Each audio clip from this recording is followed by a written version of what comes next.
네, 우리 시대는 그 어떤 시대보다 권위 혹은 권위자에 대한 반감 혹은 저항 의식이 강한 그런 시대입니다. 한 번은 저희 집 막내 예하가 저한테 그럽니다.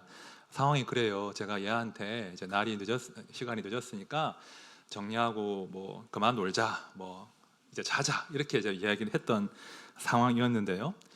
우리 6살 따님께서 저에게 말씀하시기를 나한테 이래라 저래라 하지 마. 나한테 이래라 저래라 하지 마라고 말씀을 하셨습니다. 저 어디서 그런 말을 배웠을까요? 나한테 이래라 저래라 하지 마. 저는 우리 막내딸의 모습을 보면서 우리 시대 자화상을 명백하게 보았습니다. 실제로 그렇죠.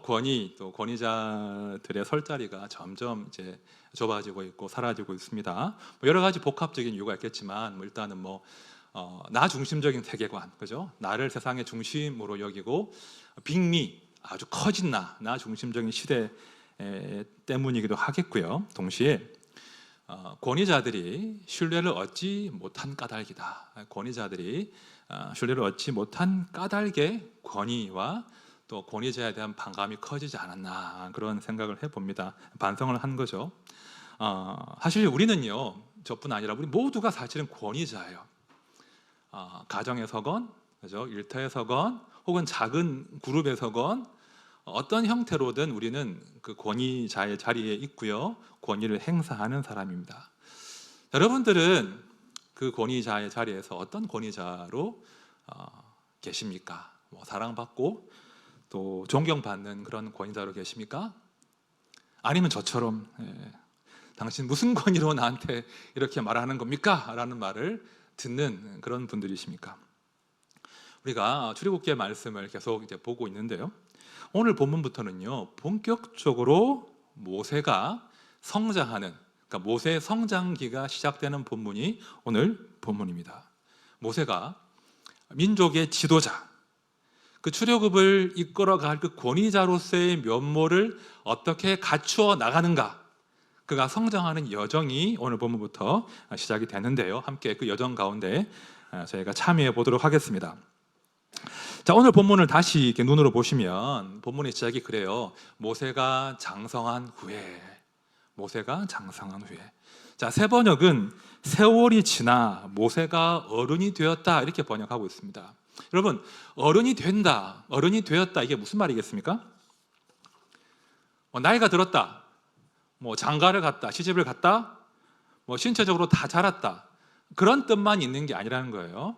어른이 된다는 것은 한 사람으로서의 인격과 성품이 형성되는 것입니다. 그죠? 무엇이 옳은지, 무엇이 그른지를 알아요. 그리고 내가 어떻게 살아야 할지, 무엇을 위해 살아야 할지 나름대로 자신만의 신념, 그죠? 인생관이 확립되었다. 그렇게 이해할 수 있는 거예요. 어른이 되었다. 지금 모세가 그 어른이 되었다는 거예요. 자, 어른이 된 모세, 지금 몇 살이었습니까? 이때가? 몇 살이었죠? 40살, 40살이 됐죠. 자, 어디에 그 내용이 나오나요, 여러분? 출애굽기에 나옵니까? 제가 죄책감을 들게 하려고 하는 거 아닌데, 자, 사도행전에 보면 내용이 나옵니다. 자, 사도행전 7장 말씀 제가 읽어볼게요. 이게 스데반의 설교의 한 대목인데요. 모세가 애굽 사람의 모든 지혜를 배워 그의 말과 하는 일들이 능하더라. 나이가 40이 되매 그 형제 이스라엘 자손을 돌볼 생각이 나더니. 그렇죠? 그러니까 어른이 된 모세, 나이 40에 드디어 모세가 하나님 나라 역사의 무대에 등장하는 그런 순간이 온 것이죠. 여러분, 이 모세 어떤 어른으로 성장했겠습니까? 과연 모세가 그 민족의 지도자, 권위자가 될 만큼 잘 자랐겠습니까? 사실 오늘 본문을 이렇게 가볍게 보면 젊은 모세가 그 혈기를 이기지 못해서 섣부르게 행동하다가 일을 그르쳤다, 모세가 실패했다, 이 실패 때문에 모세가 40년을 낭비했다, 이렇게 이 본문을 해석할 수도 있습니다.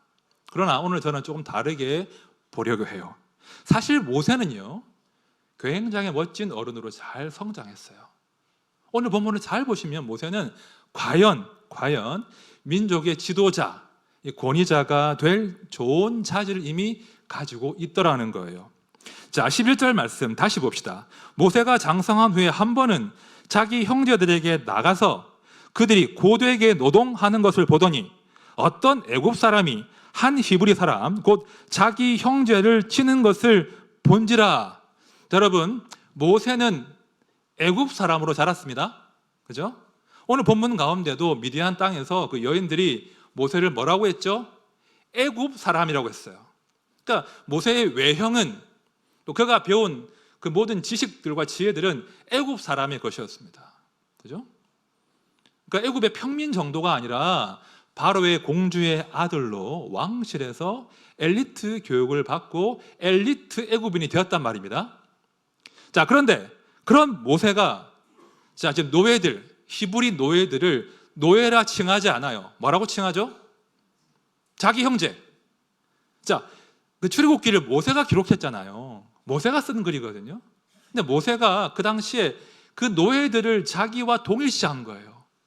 나는 애굽 사람이고 저들은 노예야 라고 한 것이 아니라 저들은 내 동족인데, 저들은 내 형제인데, 그런 마음에, 그죠? 아픔을 간직하고 모세가 성장한 거예요. 그리고는 그들이 노동하는 현장으로 나갔습니다. 왜 나간 걸까요? 고생하니까 불쌍해서? 한번 구경이라도 해보려고 나갔겠습니까? 아, 나는 고생 안 하니까 다행이네, 그런 마음으로 나간 걸까요? 그렇지 않다는 거예요.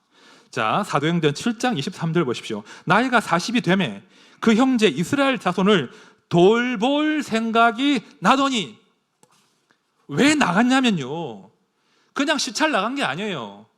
그냥 강제 노동의 현장을 보려고 나간 게 아니에요.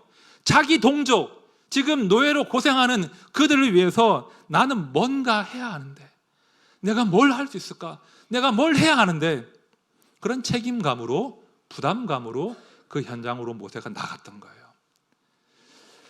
자, 그렇게 나갔는데요, 어떤 광경을 모세가 목격하죠? 자, 2장 11절 다시 보세요. 어떤 애굽 사람이 한 히브리 사람 곧 자기 형제를 치는 것을 본지라. 보다라는 단어는요, 단순히 그냥 본 게 아니에요. 어떤 감정을 실어서 자세하게 보는 거예요. 딱 보니까 애굽의 하급 관리겠죠. 채찍이나 매를 들고 가혹하게 자기 동족을 매질하거나 학대하고 있는 거예요. 모세가 피가 끓는 거예요. 분노가 치밀어 오는 거예요. 아마 그 오래 응축된 분노겠죠? 그 분노가 치밀어 올라서 어떻게 합니까? 그 다음 구절을 보니까 좌우를 살펴 사람이 없음을 보고 그 애굽 사람을 쳐 죽여 모래 속에 감추니라. 모세가 말입니다. 주위에 아무런 사람이 없을 틈을 타서 그 애굽 관리를 쳐서 죽여버립니다. 여러분, 모세가 잘한 겁니까? 잘못한 겁니까? 모세가 잘한 겁니까? 잘못한 겁니까? 네, 잘못했다고 말씀하신 분 계시고, 또 아니다, 다 잘못한 겁니까? 모세와 좀 감정이입을 해보시죠. 사실 답이 쉽지 않습니다. 이게 모세가 잘한 행동인지 잘못했는지 쉽게 말할 수는 없어요. 근데 더 중요한 질문은 뭐냐면, 모세가 왜 그렇게 행동했는가, 그 동기를 보자는 겁니다. 동기. 모세는요, 단순히 우발적으로 분노를 이기지 못해서 사람을 죽인 게 아니었다는 거예요. 자, 사도행전 7장 24절 25절 말씀 제가 천천히 볼게요. 모세의 동기가 무엇인지 잘 보십시오. 한 사람이 원통한 일 당함을 보고 보호하여 압제받는 자를 위하여 원수를 갚아 애굽 사람을 쳐 죽이니라. 그는 그의 형제들이 하나님께서 자기의 손을 통하여 구원해 주시는 것을 깨달으리라고 생각하였으나. 자, 그 동기가 그냥 단순한 분노예요? 아니면 고상해요? 고상합니다. 학대당하는 동족을 위해서, 그를 보호하기 위해서, 그 부당한 학대에서 그를 구원하고 돕기 위해서 그는 행동한 것입니다. 그리고 동시에 그것을 자기의 소명이라고 인식한 거예요. 하나님께서 나의 손을 통해서, 나를 통해서 이 히브리 노예들, 내 동족들을 구원하려고 하시는 거였구나, 이게 내 소임이구나, 이걸 그 당시 모세가 깨달았다는 것이죠. 여러분, 모세는요 정말 잘 자라지 않았나요? 그죠? 자기 배부른 것에 만족하지 않고 동족들을 위해 무엇을 할까 염려하고 고민했습니다. 근데 염려와 고민에 그치지 않고 그들의 구원자가 되기 위해서 스스로 행동했습니다. 그리고 그것이 하나님이 나에게 부여하신 소임이라고, 소명이라고 확신했던 거예요. 모세는요 여러분 잘 자랐어요. 이렇게 자라기 쉽지 않아요. 굉장히 훌륭한 제목이 되었습니다. 정리하면 이런 사람으로 자랐죠. 자기 동족을 위해서 무언가를 해야 한다고 고민하는 사람. 고민이 리더의 한 덕목이거든요. 자기 동족을 구원하는 것이 자신의 소명이라고 확신한 사람. 자기 소임에 대한 확신, 이게 또한 중요한 리더의 덕목이에요. 마지막으로 그 고민과 확신을 행동으로 옮긴 결단력과 용기를 가진 사람. 결단력과 용기, 역시 리더의 탁월한 자질입니다. 그러니까 언뜻 보면 모세가 실패했어 라고 우리가 쉽게 평가하지만, 사실 성경은요 이 모세의 이런 행동에 대해서 결코 폄하하지 않습니다. 오히려 히브리서의 말씀을 보면 모세의 그 행동을 믿음의 행동이라고 이야기해요. 자, 우리 히브리서 말씀 우리 같이 2절 읽어보겠습니다. 시작. 믿음으로 모세는 장성하여 바로의 공주의 아들이라 칭함받기를 거절하고 도리어 하나님의 백성과 함께 고난받기를 잠시 죄악의 낙을 누리는 것보다 더 좋아하고, 이 말씀은요 모세가 출애굽할 때의 상황을 말하는 게 아니에요. 젊은 시절의 그 모세의 행위에 가는 거예요. 모세의 행동이 믿음이었다는 거예요. 그죠?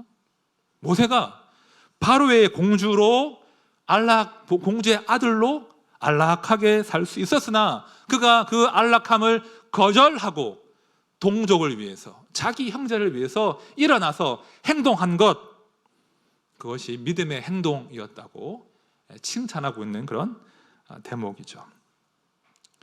사실 쭉 이어지는 그 2장 말씀을 보시면요 모세가 얼마나 훌륭한 사람인지 면모가 드러나요.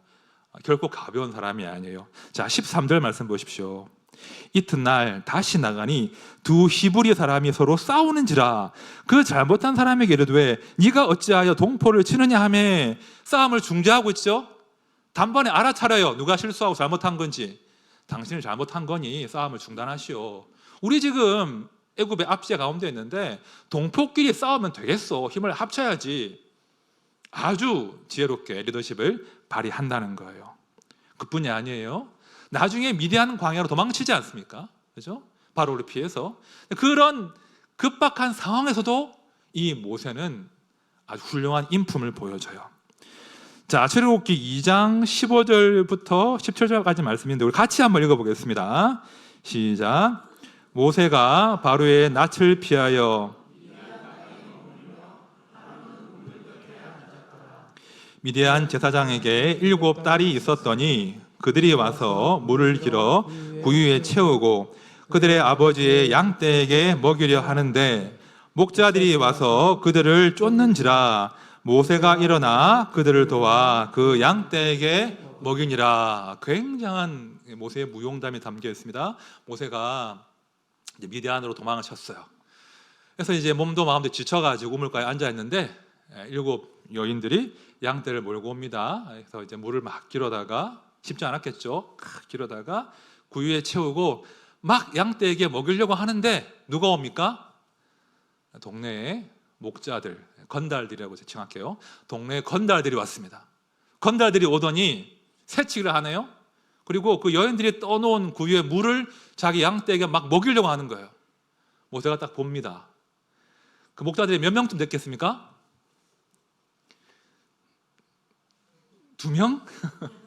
아마 꽤나 다수였을 거예요. 꽤나 다수의 목자들이 왔을 텐데 모세가 어떻게 하죠? 그 건달들을 제압합니다. 싸웠을 거예요, 분명히. 모세가 그들을 딱 제압해요. 제압한 다음에 그 여인들의 양들이 물을 먹을 수 있도록 손수몰도 길어주고 그 여인들을 돕는 그런 이야기가 나옵니다. 굉장히 모세는 매력적인 사람이에요. 그죠? 우리가 알지만 모세가 잘생겼잖아요. 맞죠? 기억나시죠? 그가 잘생긴 것을 보고 라고 되어 있잖아요. 2장 처음 부분에 모세는 잘생겼죠. 싸움도 잘하죠. 이타적이지요. 민족의식이 있죠. 소명이 있죠. 행동하는 양심이죠. 결단력도 있죠. 공부도 많이 했잖아요. 그러니까 누가 봐도 모세는 그 민족을 이끌어갈 수 있는 리더로서, 권위자로서의 면모를 충분히 갖추었다는 거예요. 아마 모세 자신도 그렇게 믿었을 거예요. 나 아니면 누가 해? 내가 해야지. 내가 내 동족들을 구원해야지. 그게 하나님 나한테 부여하신 사명이야 라고 모세는 철석같이 믿었을 거예요. 자기 소임에 대한 분명한 확신, 이것이 리더의 중요한 덕목이거든요. 제가 청년 시절에 고민을 많이 하고 지냈다고 했잖아요. 그렇죠? 어떻게 살 것인가, 내가 붙들어야 될 어떤 대의 명분이 뭘까, 이런 고민들을 20대 중반, 후반에 참 많이 했는데요. 마침 철학 공부도 하고 있을 시절이었고 제가 책을 봤습니다. 키에르케고르가 쓴 책인데 불안의 개념, 이런 책이 있거든요. 그런 책을 보는데 지금도 제 서가에 있습니다. 무슨 말인지 잘 모르겠더라고요. 그래서 책을 그냥 보긴 보는데 이게 무슨 말이지 어렵다 하고 책을 불안의 개념, 죽음에 이르는 병, 합본된 책이었는데 무슨 말인지 잘 모르겠고 읽기는 하는데, 그러다가 우연히 책 표지 안쪽을 보니까 놀라운 글귀가 하나 적혀 있는 거예요. 그게 그 철학자의 일생의 모토, 그 키에르케고르의 일생의 모토였는데 이런 글귀가 있었습니다. 진리다운 진리를 발견하게 하고 내가 그것을 위하여 살다가 죽고 싶을 정도의 이데아를 발견하는 일이 나에게 필요하다. 어렵죠? 진리다운 진리를 발견하게 하고 내가 그것을 위해 살다가 죽고 싶을 정도의 이데아를 발견하는 일이 나에게 필요하다. 이런 글귀가 딱 있는데 와, 마음에 팍 꽂히는 거예요. 이해가 안 되실 수도 있겠지만 막 마음 가운데 뜨거운 불이 일어나는 거예요. 그렇지, 맞아, 이거야. 내가 진리다운 진리를 발견해야지. 내가 그것을 위해서 살다가 죽고 싶을 만큼 내가 달려갈 수 있는 명분과 대의를 내가 발견해야지. 예수 그리스도 안에 이 명분과 대의가 있을 거야. 나를 불사르게 내어줄지라도 나는 이 대의를 위해 살아야지. 이런 뜨거운 마음이 막 생기는 거예요. 다 그런 시절이 있으셨죠? 20대 정도에 막 뜨거운 마음이 생기는 겁니다. 내 전부를 걸 수 있는 명분이 있다, 예수 안에. 내가 그걸 위해 살아야지. 제가 어떤 마음을 먹었냐면 조국 교회 개혁의 심장이 되어야지. 말 그대로요. 조국 교회 개혁의 심장, 조국 교회 개혁의 엔진이 되자. 나밖에 할 사람이 없다. 내가 해야지. 내가 적임자다. 지금 돌아보면 우리 조명호 목사님 비웃고 계신데 굉장히 그죠? 참 어리석고 아무도 모르는 젊은 시절의 그런 패기였죠. 가끔씩은 그 시절이 그리워질 때가 있습니다. 아내가 저한테 그랬어요. 저를 이제 처음 만났을 때 느낌을 나중에 이야기해 줬는데 지금 아내가 자리에 앉아 있어가지고 저를 만났는데 딱 오는데 빛이 나더래요. 제가 처음 만나는 오는데 빛이 났다. 그때는 새벽 이슬이었다. 지금 왜 그러냐. 가끔씩 그 시절이 그리워집니다. 또한 가끔씩 부끄럽습니다. 내가 뭘 안다고, 내가 뭐 이렇게 잘나서 그런 생각을 했을까. 내 높은 이상, 꿈, 결심, 이런 것들은 얼마나 허망한 것인지를 깨닫죠. 그런 또 시절을 제가 보내고 있습니다. 자, 다시 오늘 본문으로 돌아오면요, 이 젊은 모세, 이 새벽이슬 같은 모세가 실패하잖아요. 그죠? 그 꿈이 깨어지거든요. 자, 본문 13절, 14절 말씀 우리 같이 봅시다. 시작. 이튿날 다시 나가니 두 히브리 사람이 서로 싸우는지라 그 잘못한 사람에게 이르되 내가 어찌하여 동포를 치느냐 하매 그가 이르되 누가 너를 우리를 다스리는 자와 재판관으로 삼았느냐? 네가 애굽 사람을 죽인 것처럼 나도 죽이려느냐? 모세가 두려워하여 이르되 일이 탈로 되었도다. 모세가 충격을 받습니다. 내가 백성을 위해서 동족을 위해 한 것인데 그 일이 탈로 되었고 그 일로 자기를 책잡고 있는 거예요. 그런데요, 정말 이 대목에서 모세를 아프게 한 것은요, 이 말이었습니다. 누가 너를 우리를 다스리는 자와 재판관으로 삼았느냐? 도대체 누가 모세 너를 우리를 다스리는 자와 재판관으로 삼았단 말이냐? 네가 뭔데 우리한테 이래라 저래라 하는 거냐? 모세가 이 질문 앞에 아무런 답을 하지 못합니다. 오늘 본문 가운데 가장 중요한 대목이 이 대목이에요. 누가 너를 우리를 다스리는 자와 재판관으로 삼았느냐? 이 사건 이후로 모세는요, 평생을 이 질문과 씨름했을 겁니다. 심지어 나중에 그리고 광야 생활을 할 때 백성들은 끊임없이 모세에게 질문했거든요. 당신이 무슨 권위로 무슨 명분으로 우리 이끈다는 거냐? 모세는 끊임없이 자신의 권위에 대한 불신과 도전에 직면했습니다. 이때 이후로 말입니다. 누가 너를 우리를 다스리는 자와 재판관으로 삼았느냐? 평생 모세가 이 질문과 씨름하게 되는 순간이 오늘 본문의 내용인 거예요. 우리가 앞서 보았지만 모세는 분명 좋은 자질을 두루 갖춘 사람이에요. 냉철한 이성과 뜨거운 심장과 행동하는 용기가 있었어요. 내가 민족을 위해서 무엇을 해야 하는가 분명한 책임감과 소명을 가진 사람이었습니다. 그러나 그에게 없는 한 가지가 있었어요. 정말 중요한 한 가지가 그에게 없었다는 말입니다. 무엇이 없었을까요? 무엇이 없을까요? 최종 권위자가 누구인가? 최종 권위자이신 하나님 앞에서 엎드린 경험이 없단 말입니다. 그 앞에 납작 엎드리고 그 앞에 완전히 깨어지고 최종 권위자이신 하나님 앞에서 자신의 권위를 이해하는 법을 아직 그는 배우지 못한 것입니다. 내가 오직 하나님의 그 최종 권위에 순복할 때 그때만 나는 권위자로 설 수 있다. 이 중요한 진리를 아직 모세는 배우지 못한 거예요. 나를 지우고 하나님의 참된 권위자로 내가 무장해야 한다. 아직 모세가 배우지 못한 것입니다. 그래서 모세가 이때 이후로 무려 40년 동안 광야에서 시간을 보내죠. 미디안의 광야 학교로 입학을 합니다. 40년 걸렸어요. 하나님께 나오기까지. 많은 사람들이 이 시간을 잃어버린 40년이라고 하는데요, 저는 동의할 수 없습니다. 이 시간은요, 잃어버린 40년이 아닙니다.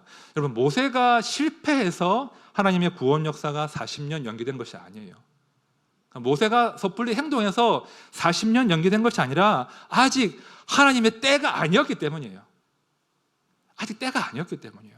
또한 동시에 하나님의 백성들을 이끌 리더를 준비할 시간이 필요했기 때문이에요. 모세의 힘을 빼는 시간이 필요했습니다. 내가 해야 한다고, 내가 적임자라고, 심지어 사람을 죽여서라도 내 꿈과 이상을 이룰 수 있다면 그렇게 해야 한다고 과도하게 힘이 들어가 있던 그 모세의 힘을 빼는 시간이 필요했다는 것입니다. 자기의 이상과 신념을 섬기던 모세가 진실로 하나님 앞에서 무릎을 꿇는 그 시간이 필요했다는 것입니다. 말씀 보십시오. 우리 같이 봅시다. 21절 22절 시작. 모세가 그와 동거하기를 기뻐하매 그가 그의 딸 십보라를 모세에게 주었더니 그가 아들을 낳음에 모세가 그의 이름을 게르솜이라 하여 이르되 내가 타국에서 낳은 애가 되었음이라 하였더라. 자, 미디안으로 갑니다. 모세가 어떤 삶을 살죠? 그냥 한 가정의 가장이 됩니다. 하나님의 은혜죠. 가정을 이루어요. 한 아내의 남편으로 또 두 아들의 아버지로 살게 하십니다. 자기 양떼 아니고 장인의 양떼를 돌보게 하십니다. 여러분, 그 40년은요 잃어버린 40년이 아니라 사랑하는 법을 배운 40년이에요. 가족을 사랑하는 법, 내 양떼가 아니라 하나님의 양떼를 치는 법을 모세가 그 40년 동안 훈련 받은 거예요.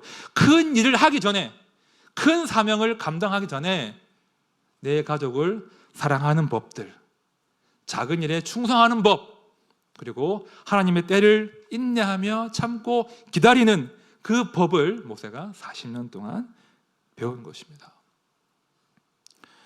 사랑하는 성도 여러분, 우리 다 권위자 아닙니까? 그죠? 저마다 다 권위자의 역할이 있어요. 뭐 교회에서, 또 가정에서, 일터에서 우리는 정말 자기 책임을 다하기 위해서 최선을 다해요.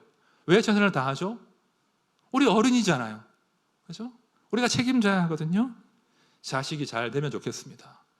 남편이 잘 되면 좋겠고, 아내가 잘 되면 좋겠고, 회사가 잘 되면 좋겠고, 교회가 잘 되면 좋겠어요. 부서가 잘 되면 좋겠어요. 다락방이 잘 되길 원해요. 그래서 열심히 해요.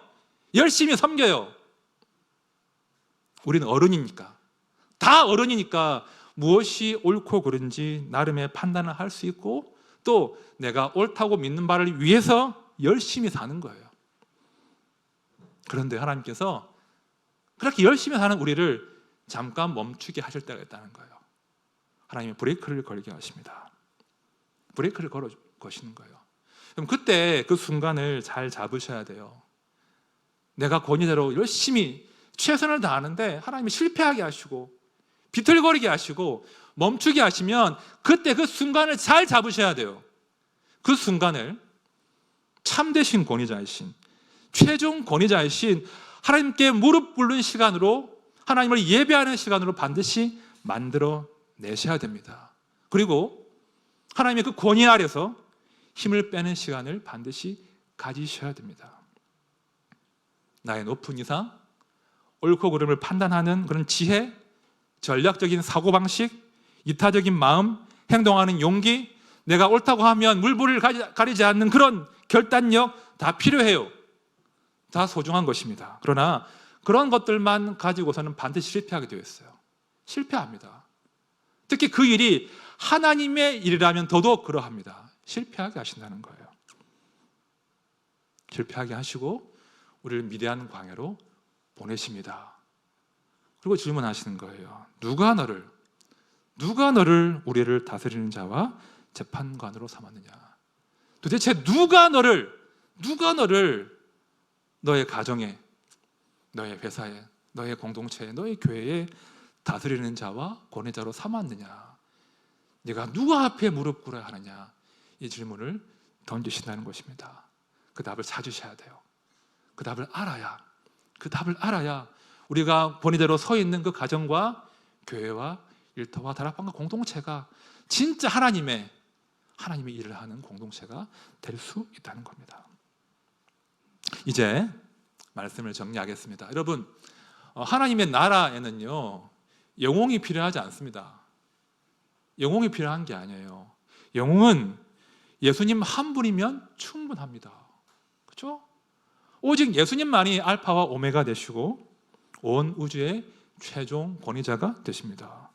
하나님 나라에는요, 영웅이 더 필요하지 않아요.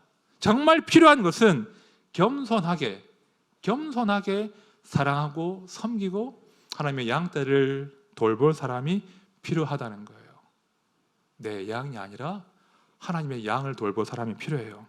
나의 이상과 나의 신념을 섬기는 것이 아니라 하나님께 참으로 순복하는 그 한 사람이 필요해요. 여러분, 겉으로 보면요, 교회를 할 때, 선한 일을 할 때 나의 이상과 신념을 섬기는 것과 하나님 섬기는 것 별로 차이 나지 않아요. 비슷해 보여요. 하지만 그 열매는 명백히 다릅니다.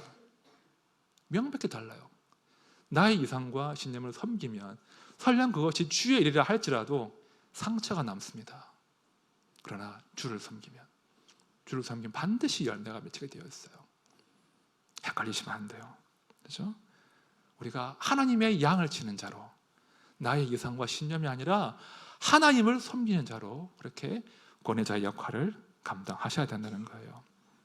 이제 마지막으로 제가 말씀 한 구절 읽어드릴게요. 우리 같이 읽어볼 텐데, 이 구절은 사도 바울이 참수형을 앞둔 시점에서 곧 죽기 직전에 아들 디모데에게 남긴 말씀이거든요. 자, 디모데후서 말씀 같이 읽어보겠습니다. 시작. 나는 선한 싸움을 싸우고 나의 달려갈 길을 마치고 믿음을 지켰으니 이제 후로는 나를 위하여 의의 면류관이 예비되었으므로 주 곧 의로우신 재판장이 그날에 내게 주실 것이며 내게만 아니라 주의 나타나심을 사모하는 모든 자에게도니라. 아멘. 여러분 보십시오. 주와 재판장 누구십니까? 예수 그리스도. 명확하게 나오죠. 누가 우리의 주가 되시고 재판관이 되십니까? 예수 그리스도. 예수 그리스도 앞에서 우리는 권위자로 살아갈 수 있는 거예요. 우리 모두가 우리의 참된 권위자이신 우리의 주와 재판장 되신 그 예수 앞에서 겸손하게 선한 싸움을 싸워 나가시고 우리의 달려갈 길을 마침내 완주하시고 그래서 우리의 주님이 주시는 승리의 면류관을 다 받으시는 모두가 되시기를 진심으로 축원드립니다. 우리 찬양합시다. 우리 주 여호와는 광대하시도다 라는 찬양이 있잖아요. 여러분, 왜 하나님께서 그 리더들, 권위자들을 혹독하게 다루시는지 아세요? 왜 가장들, 우리 아버지들, 또 목회자들, 순장님들, 팀장님, 부장님들 엄하게 다스리는 줄 아세요? 그만큼 리더가 중요하기 때문이에요. 그만큼 권위자가 중요하기 때문이에요. 하나님의 권위 앞에 순복하지 않으면, 그런 권위자가 다스리면 그 교회도, 그 다락방도, 그 부서도 무너지기 때문이에요. 하나님의 생명을 잉태할 수 없기 때문이에요. 그래서 가장이 중요한 거예요. 남편이 중요한 거예요. 순장이 중요하고 목사가 중요한 거예요. 부장과 팀장이 중요한 거예요. 리더가 바로 서야 돼요. 리더가 참된 권위자 앞에서 자기를 발견해야, 그래야 그 가정도 교회도 진짜 생명력이 있는 공동체가 된다는 거예요. 우리 찬양할 때 주님만이 광대하십니다. 주님만이 우리의 영광 받게 합당하십니다. 제가 주님 앞에 겸손하게 엎드려서 제가 주의 양 치겠습니다. 제가 겸손하게 나의 달려갈 길을 달려가겠습니다.